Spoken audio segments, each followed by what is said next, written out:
much for joining us. Just time for a quick recap of the week, and we begin with Donald Trump. Rome burning in man form.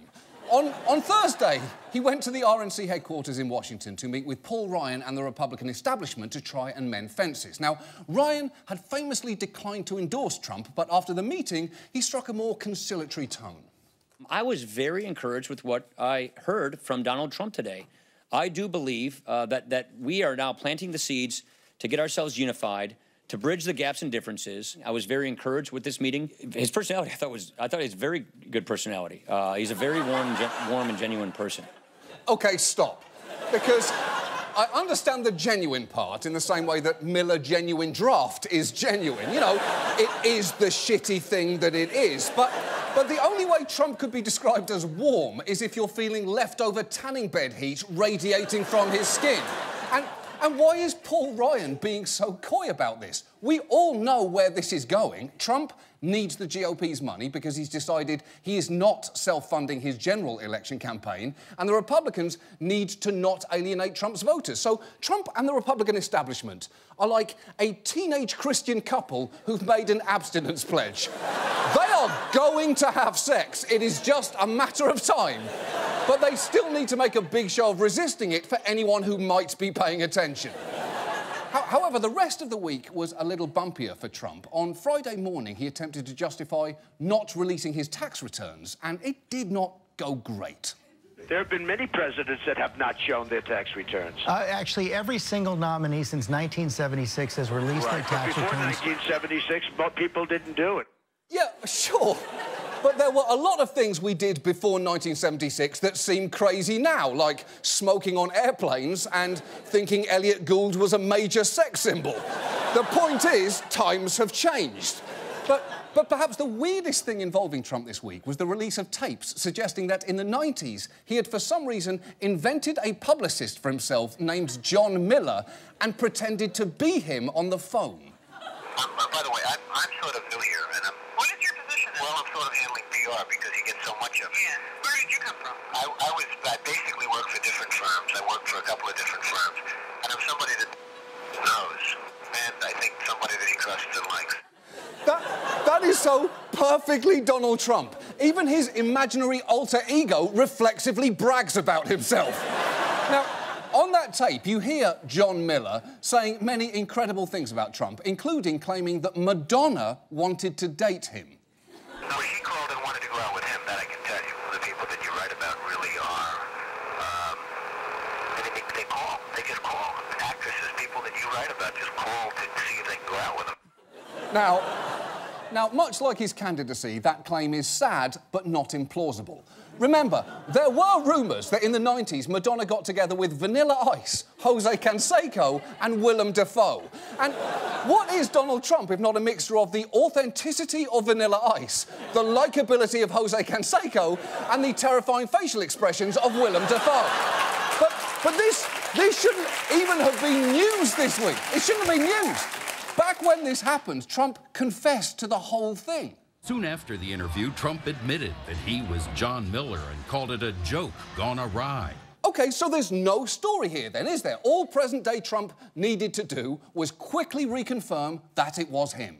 I guess the simple question this morning, are you aware of the tape? Is it you? No, I don't think it... I don't know anything about it. You're telling me about it for the first time, and it doesn't sound like my voice at all. Yes, it does!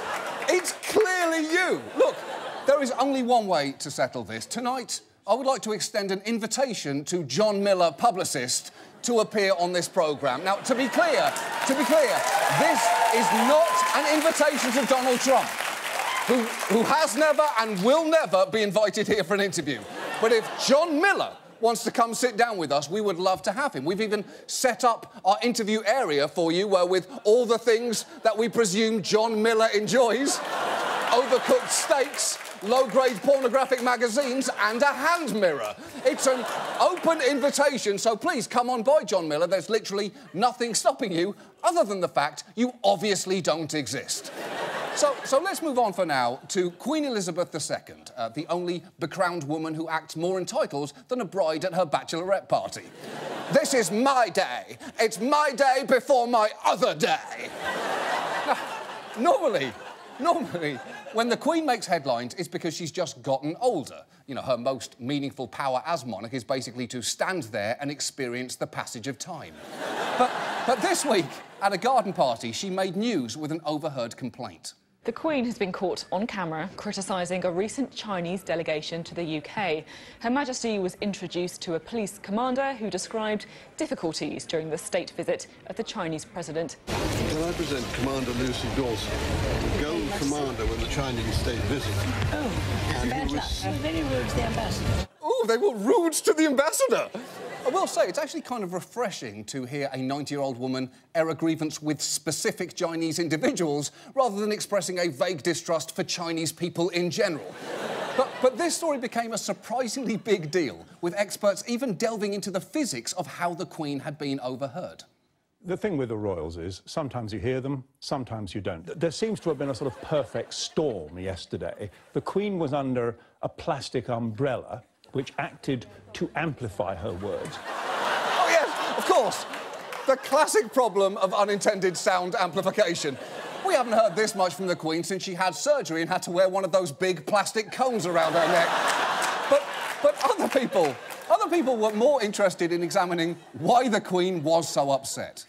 In the Queen's defence, she is only saying, and the police officer is saying what was widely reported at the time, which was Chinese officials and Chinese security at the Chinese embassy were pretty high-handed in the way they were treating British police, British diplomats and officials, acting, in the words of one observer, as if they owned the place.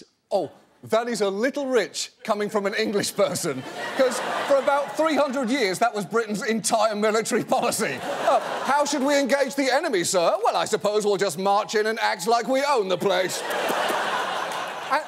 And finally this week, Budweiser, America's favourite liquid yeast infection. This week, they decided to make a branding change, and surprisingly, it wasn't making their product taste less like Minion jizz. It was something far less expected. This summer, Budweiser is renaming its beer America. That will include some new labels and images associated with the U.S. It's true. For 6 months, Budweiser will be called America. So now people can finally say, sorry, I just vomited America all over the men's room of a Ruby Tuesdays. It is clearly a little self-serving for Budweiser to wrap the American flag around their cans of what's left in the dishwasher after you accidentally wash beans. Especially when you consider this one tiny detail. Budweiser, by the way, is brewed in St. Louis, but it is owned by a company in Belgium.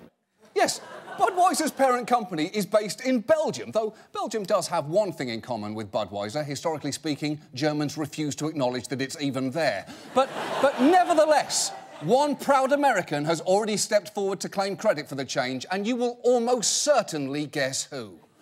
Donald Trump, do you think you had something to do with Budweiser changing the name of their beer for the summer from Budweiser to America? I think so. They're so impressed with what our country will become that they decided to do this before the fact. They got to get a taste of that. You know what? That actually makes sense, because Budweiser beer is a lot like Trump. They're both known for their terrible taste and frothy heads. They're both the colour of burnt urine, and every once in a while they both seem to change their name for no fucking reason whatsoever. And now, this.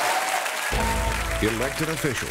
Whether at the local, state, or federal level, these are the men and women who diligently make us look like fucking idiots for electing them. Let's meet one in our ongoing series, People Who Somehow Got Elected. This week's person who somehow got elected, Paul LePage, governor of Maine, the state that has been overseeing a non-stop lobster genocide since 1820. Since coming to power 5 years ago, brash Tea Party vat conservative Paul LePage has been busy, mostly fighting with his state's legislature, to which he's issued a record number of vetoes, over 400 and counting. But he's probably best known for the unusual things he says, like these remarks about drug dealers many took to be racist. These are guys that are named D-Money, Smoothie, Shifty, these type of guys that come from Connecticut, New York. Okay, first, no self-respecting drug dealer has ever called himself Smoothie. And second, we haven't even gotten to the racist part yet. Incidentally, half the time they impregnate a young white girl before they leave. There it is. And LePage later offered a recommendation for how Maine's gun owners could combat the drug trade. Everybody in Maine, we have constitutional carry. Load up and get rid of the drug dealers. Encouraging vigilantes to mow down criminals isn't a sound law enforcement strategy. It's the exact plot of the movie Death Wish 3.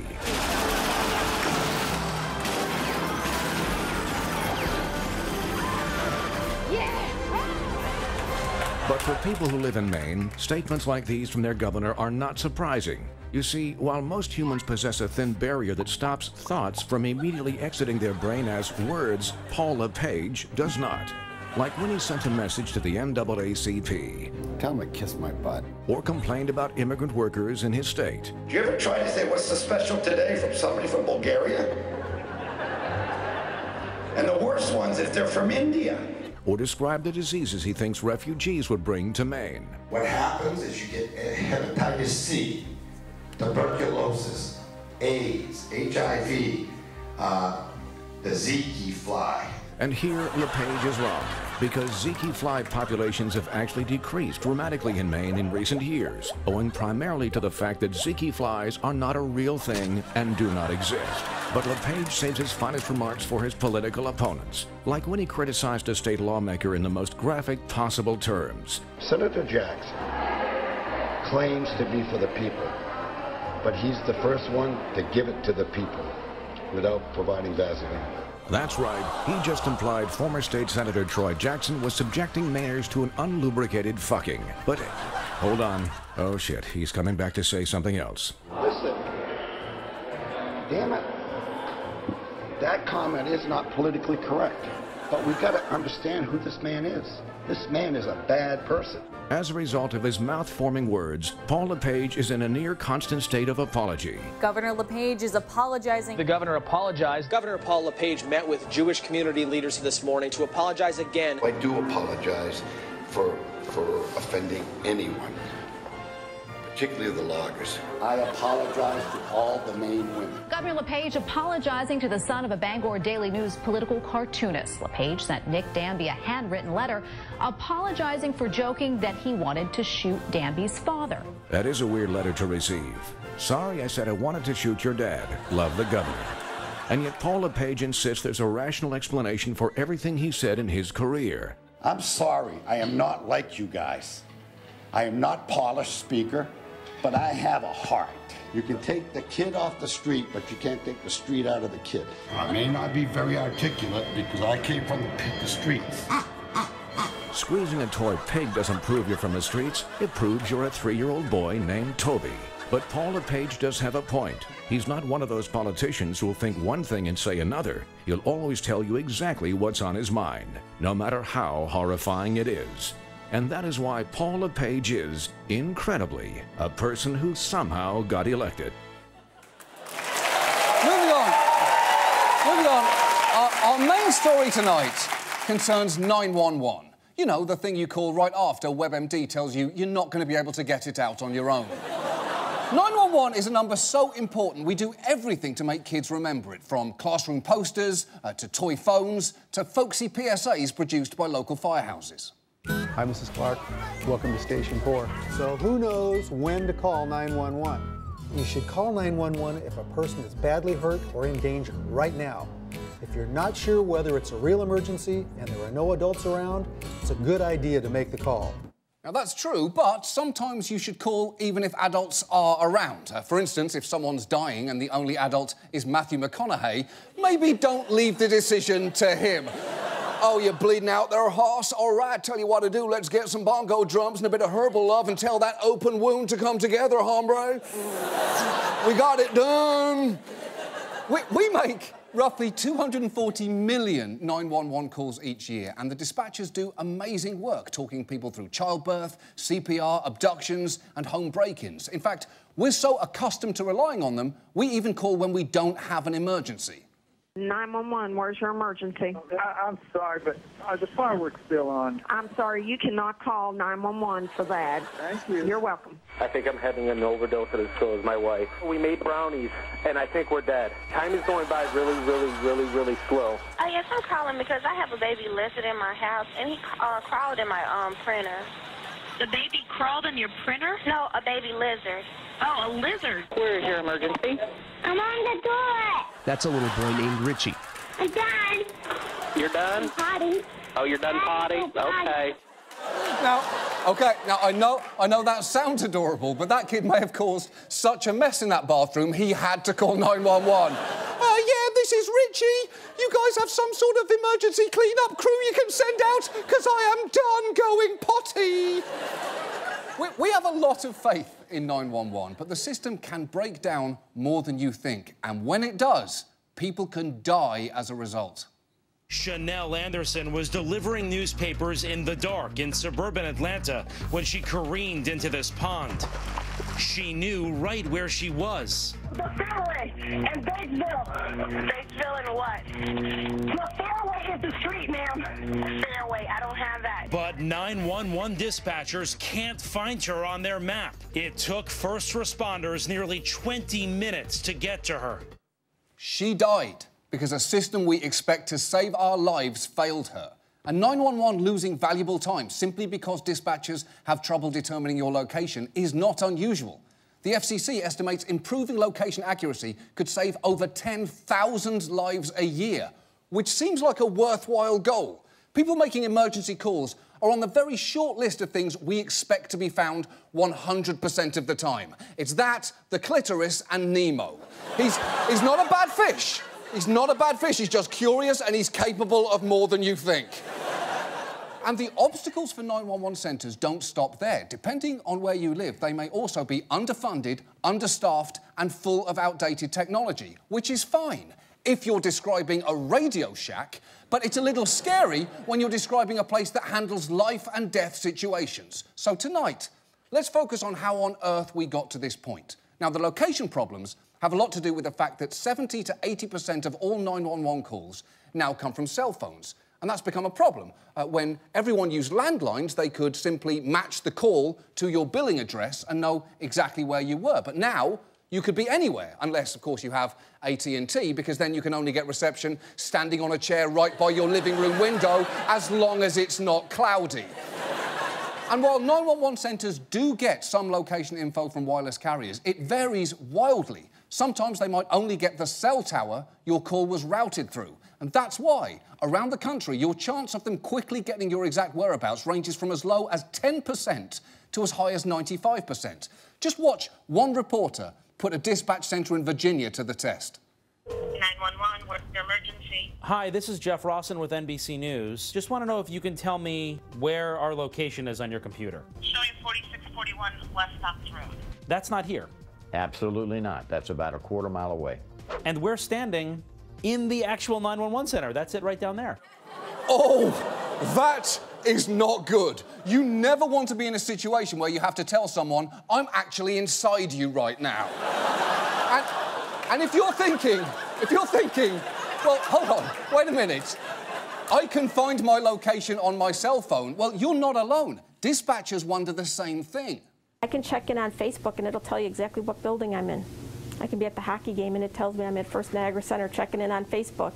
But when you call 911, we don't get that accurate location information. So the technology's out there, it's just not getting to us at this point. But that's a good point, because even the Domino's app can tell where you are, and they've barely mastered the technology to make a palatable pizza. So we asked everyone, from the FCC to public safety groups to industry trade groups, about why it seems Ubers can find you better than ambulances can.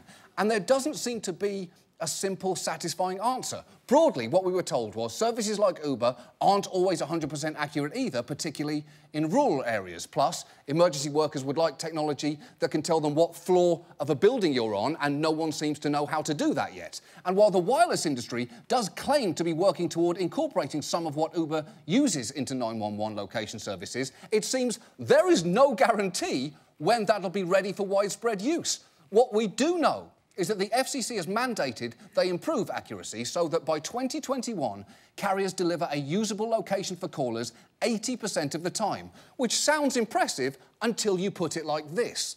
6 years from now, 911 could still be unable to find 1 out of every 5 emergency callers. That's not good enough. The sentence, in 6 years, I might not be able to find 1 out of 5 of you, is only acceptable if you're speaking to the members of One Direction. And I'm sorry, Niall, but one of you has to be the JC Chazet. And look, Fixing the location problem won't fix everything. 911 is so fragmented, there are currently 5,899 dispatch centres because each county or municipality in an area might have its own one. Plus, there is no guarantee that any two dispatch centres use the same technology or have a system to work together. And none of this is helped by the fact that in 6 states, there is no specific statewide entity in charge of coordinating 911 services. And while Georgia law does require an actual committee to help develop plans for 911, it's not exactly a robust body. This is it. Georgia's permanent 911 advisory committee. You'll notice all 15 seats are empty. There's no one at the mic, and there's nothing on the agenda. This committee hasn't met for years because there isn't a single member currently appointed. How the fuck is that possible?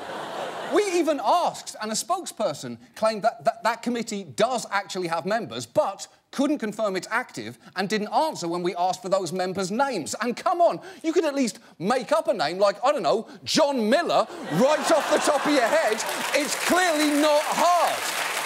And there is a lot that committee could be doing. For instance, for over a decade, the federal government has been talking about something called Next Generation 911, basically upgrading dispatch centres to an IP-based network and enabling them to do things like accept videos and text messages. And that could be life-saving in situations where you can't make a phone call, like domestic violence or a home invasion or having a heart attack in a library. I mean, sure, get some help, but have some respect for the other patrons. But as of right now, no state has fully implemented Next Gen 911, which makes no sense. This would make everything so much easier for the dispatchers whose jobs are frankly hard enough already. Some days, depending upon the outcome, it's good. Other days, not. Sometimes you really don't know the outcome. And you go home at night and you wonder, is it something I could have done that would have prevented maybe this person from dying or this person from getting hurt? And then there are other times when you might save a life, that you go home and you pat yourself on the back, you're driving home and you cut the music up and you're saying to yourself, wow, I did something really good. OK, I mean, that is a wider extreme than most of us experience in our daily jobs. For me, the difference between a good day and a bad day is whether there's hazelnut creamer in the break room or whether Janice from accounting drank it all again. God damn it, Janice! That's not even milk! That's disgusting! And that level of stress, combined with funding shortages, has caused dispatch centres to be understaffed. In fact, right now, go to Google, put in understaffed 911 dispatch and your town, and see what comes up. Because in many places, it will be headlines like these. It seems 911 staffing problems are one of those things a ridiculous number of cities have, like a Chinatown or a statue of someone racist. And if your local dispatch centre is understaffed, then when you call, the first voice you hear may be this. You have reached Memphis 911 emergency. All operators are busy, so please remain on the line. You have reached the Cincinnati 911 Center. Your call will be answered as soon as possible. You have reached New Hanover County 911. We are currently experiencing high volumes of emergency calls. You have reached 911 emergency dispatch. Do not hang up. If in danger, lay down the phone and go to safety. Oh, go to safety. Why didn't I think of that? Here I am in danger when really I could simply be going to safety. I shouldn't have wasted your time by calling in the first place. And some of that call volume is on us. The ubiquity of cell phones means if 50 people see a fire, 911 might get 50 calls. And that's on top of an even bigger strain on the system. Approximately 84 million 911 calls a year nationwide are butt dials. One person even butt dialed 911 136 times. When you receive a call and it's from, as we call the butt dial, there's really not a whole lot you can do. When I tell them that butt dial them, they always sound kind of aggravated. I mean, it's kind of a waste of their time, you know? Like, okay, make sure you don't call again. Okay. Honestly, I'm willing to bet that guy hears the same response from just about anyone he dials by accident or on purpose. So, look, we have an antiquated, disjointed system populated by workers who are understandably sick of listening to people's butts. And what makes this even more frustrating is that almost everyone's phone bill has a line like this on it, which you might assume goes directly to fund 911 centres. But the FCC's fee report show that since 2008, at least 20 states have diverted those dollars elsewhere, which is probably why, depending on where you live, 911 may be a joke in your town, to quote Duran Duran. I mean, I know it's a Public Enemy song, but did you know that Duran Duran covered it?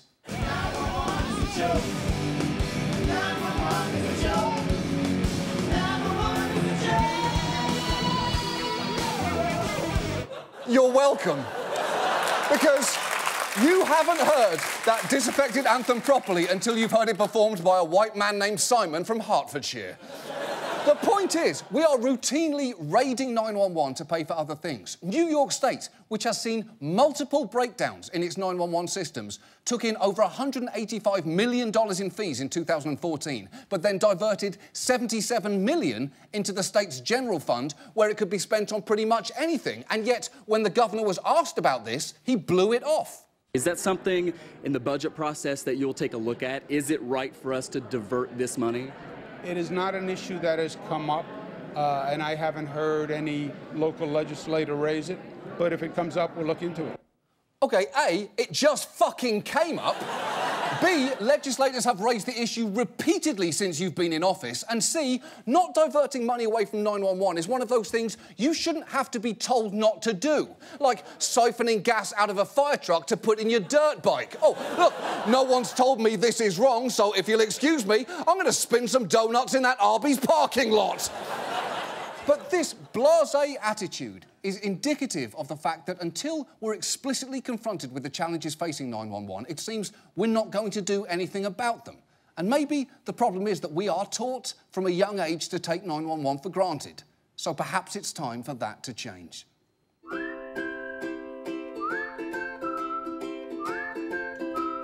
So, you should call 911 if a person is badly hurt or in danger. Any questions?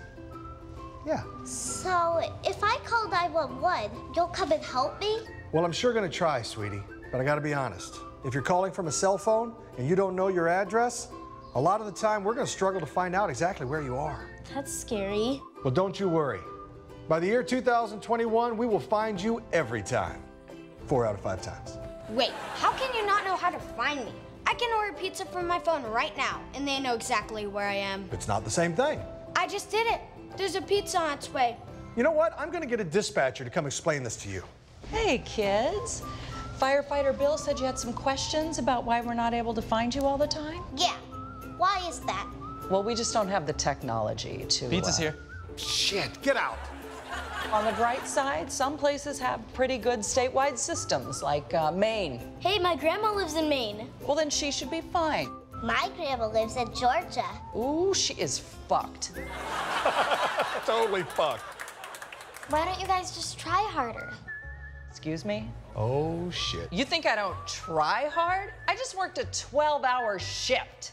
I helped deliver 3 babies. I saved a family from a fire. I pulled a lizard out of a printer, and I listened to 15 different butts. Oh, yeah, well, we'll see how hard you're laughing when I'm listening to someone's ass and you're all burning to death in your beds. Ah, it's so hot, the flames, they're licking my body. Okay, who wants to pet a Dalmatian? 911. We'll be there when you need us. Some restrictions apply. Availability may be limited. Offer not guaranteed in all states. Actual response time may vary. Contact a medical professional if you experience a wait time longer than 4 hours. That's our show. Thank you so much for watching. See you next week. Good night.